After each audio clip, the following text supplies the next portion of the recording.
সময়টা স্বৈরাচার এরশাদ বিরোধী আন্দোলনের উত্তাল সময়। ১৯৮৭ সালের ৪ নভেম্বর চট্টগ্রাম লালদীঘি ময়দানে বিএনপির জনসভার দিন। বিকালে লালদীঘির জনসভায় বিএনপি চেয়ারপারসন বেগম খালেদা জিয়ার বক্তব্য রাখার কথা।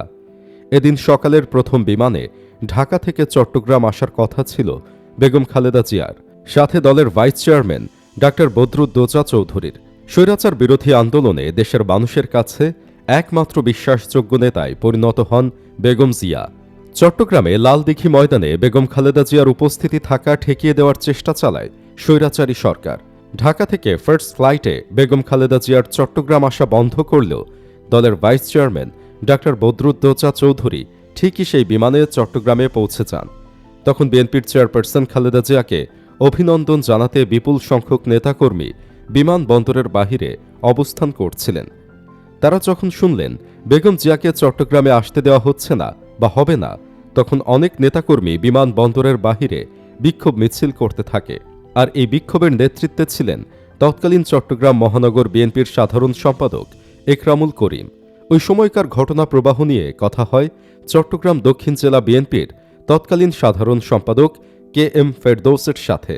তিনি আলাপকালে জানান বেগম খালেদা জিয়ার দেশনেত্রী হয়ে ওঠার গল্পটা। ১৯৮৭ সালের ৪ নভেম্বর সকালে ফার্স্ট ফ্লাইটে দলের চেয়ারপারসন ঢাকা থেকে চট্টগ্রাম আসতে পারেননি, এই খবরে বিক্ষোভের মাত্রা আরও বেড়ে যায়। সকালের প্রথম বিমানে বিএনপি চেয়ারপারসন আসতে না পারলেও vice chairman doctor Badruddoza Chowdhury ঠিকই চট্টগ্রামে পৌঁছেছেন। সে সময় চট্টগ্রামের অনেক সিনিয়র নেতাদের নামে গ্রেফতারি পরোয়ানা জারি ছিল। অনেকেই আত্মগোপনে ছিলেন গ্রেপ্তার এড়ানোর জন্য। তাদের মধ্যে আবদুল্লাহ আল নোমান অন্যতম।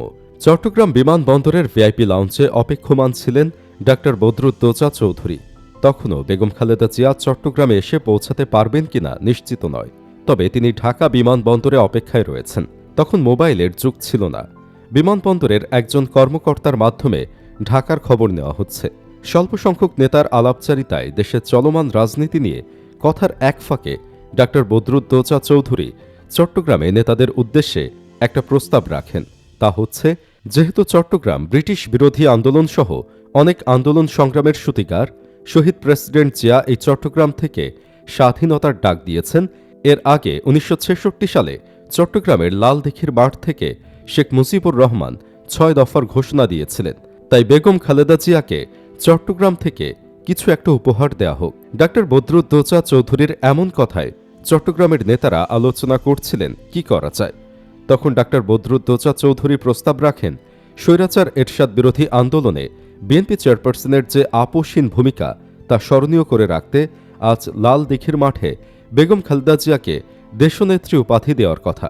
এই উপাধি দেওয়ার বিষয়ে তিনি বলেন, এই লালদীঘির মাঠে ১৫ দলীয় জোটের সমাবেশে ১৯৮৬ সালে জোটের নেত্রী ও আওয়ামী লীগ সভানেত্রী শেখ হাসিনা ঘোষণা করেছিলেন, স্বৈরাচার এরশাদের অধীনে যারাই তৃতীয় জাতীয় সংসদ নির্বাচনে অংশ নেবে তারা জাতীয় বেঈমান হিসেবে চিহ্নিত হবে। লালদীঘির মাঠে বিকালে এই ঘোষণা দিয়ে ঢাকায় ফিরে রাতেই তিনি সংসদ নির্বাচনে অংশ নেওয়ার ঘোষণা দেন। এর প্রতিবাদ জানান বেগম খালেদা জিয়া।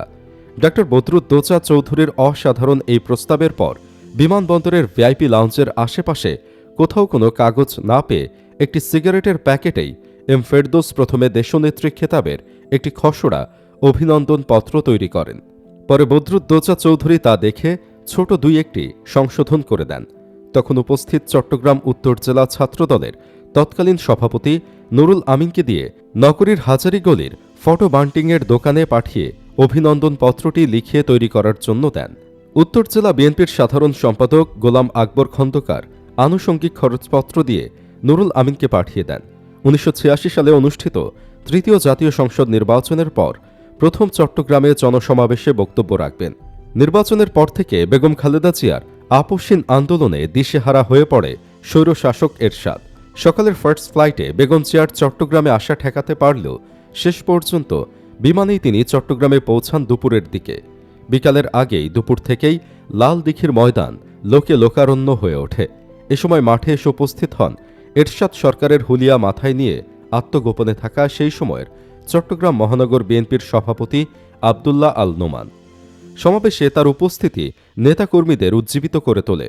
সমাবেশে বেগম খালেদা জিয়া ছাড়াও ডাক্তার বদরুদ্দোজা চৌধুরী সহ একাধিক কেন্দ্রীয় নেতা উপস্থিত ছিলেন। লালদীঘির বিশাল সমাবেশে উপস্থিত লাখো জনতার সামনে সভাপতি আবদুল্লাহ আল নোমান বেগম জিয়ার উদ্দেশ্যে তৈরি করা দেশনেত্রী উপাধিতে ভূষিত করার ঐতিহাসিক মানপত্রটি যখন পাঠ করেন, তখন সমাবেশে উপস্থিত লাখো জনতার মুহুর্মুহু করতালি স্লোগানের মধ্যেই দেশনেত্রী অভিনন্দন পত্রটি বিএনপি চেয়ারপারসনের হাতে তুলে দেন। সেই থেকে বেগম খালেদা জিয়া দেশনেত্রী হিসাবে দেশ বিদেশের গণমাধ্যমেও প্রচারিত হতো। বীর প্রসবিনী চট্টগ্রামের জনগণের পক্ষ থেকে দেওয়া দেশনেত্রী উপাধির সম্মান তিনি আমৃত্যু মর্যাদার সাথে রক্ষা করেছেন।